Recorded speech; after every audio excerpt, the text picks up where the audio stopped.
And I think that that happens in the virtual world as well, which I find really fascinating. That's wonderful. Yeah. And while I was doing research on your work, I haven't read your book yet. We're going to talk about that towards the end.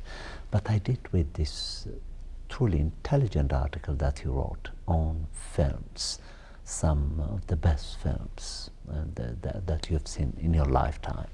And within that context, the article also addressed the issue of the tension, as you call it, between massification, the massification of the individual, and retaining authenticity of our individuality as we're playing around with this virtual world. I was intrigued by that.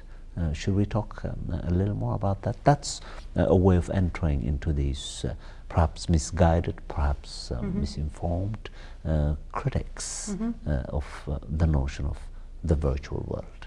Well, I think there's always room for criticism, and there's always a good amount of room for healthy skepticism about anything. And we have to always be thinking about, people have an idea, well, interrupt myself, people have an idea that we can adapt technology to us. Yes. But in fact, we are adapting to technology. Right? And so that is just sort of a truth, and that's not a new story. That isn't something that started since we've had computers. You're right. Right? Maybe it's not even something that started since we had electric lights, maybe since fire. Yes, you're quite right. Yes. Perhaps there were critics of fire. Don't have that fire. Don't have that fire. That fire is going to mess us up. We won't be human once we... The wheel, no, not the wheel, right? And so now we think, the wheel's not technology.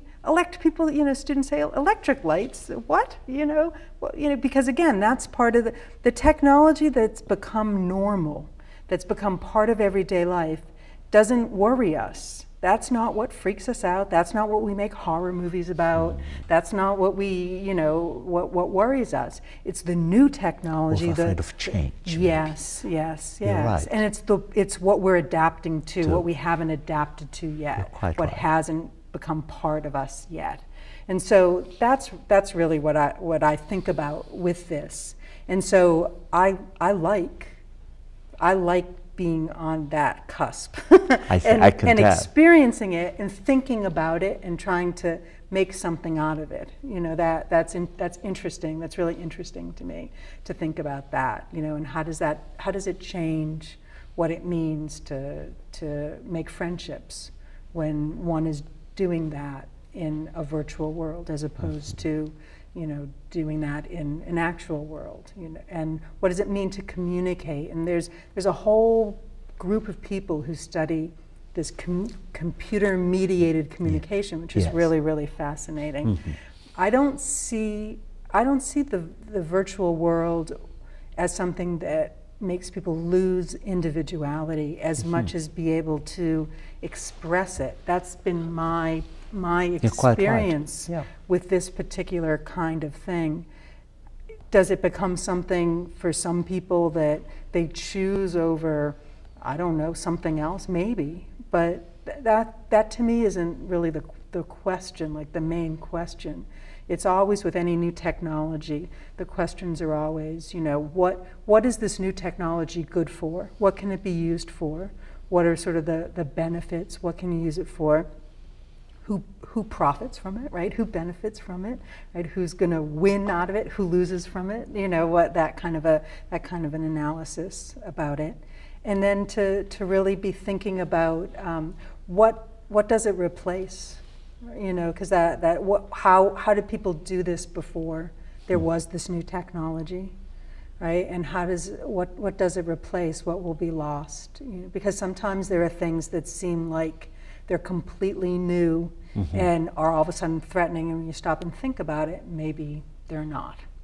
So I don't know if that really gets at that, but it doesn't. It seems to me to be a venue for individuality, although maybe other forms of technology, are not. But there always is this tension from the beginning of sort of industrialization and mass society, mass Yes. consumer society.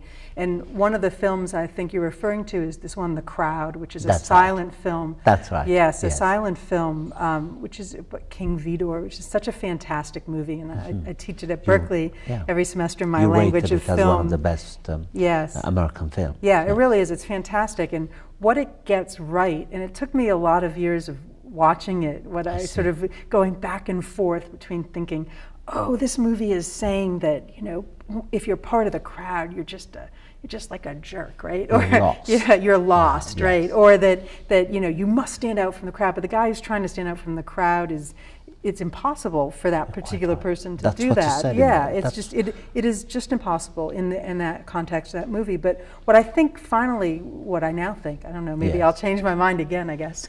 But what I now think is so brilliant about that is what that movie gets is that in mass society, you know, and that we are both at the same time having experiences that millions of other people are having, and we're also having our own individual experiences.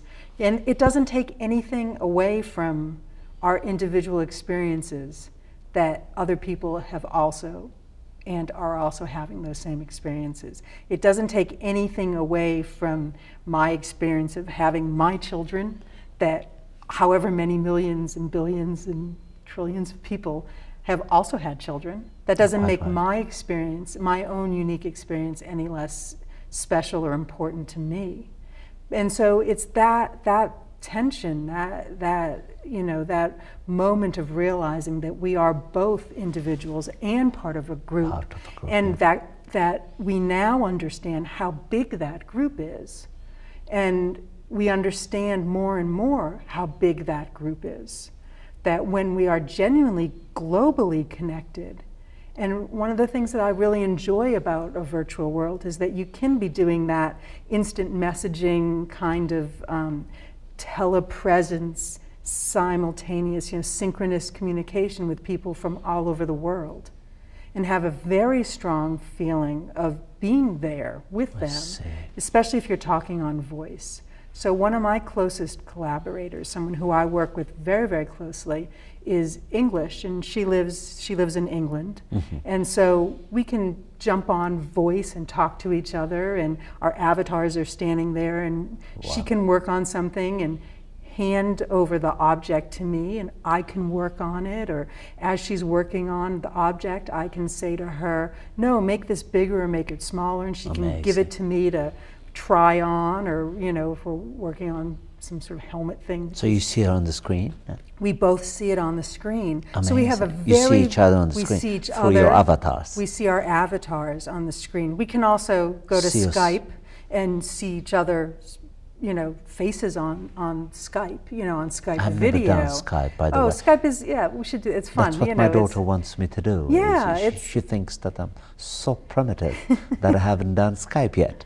It's, you know, it's a video, and it's like a video, and maybe the frame rate isn't good, and then it crashes, but you see the other person. And the way I think about it, if you know the person, you don't need a lot.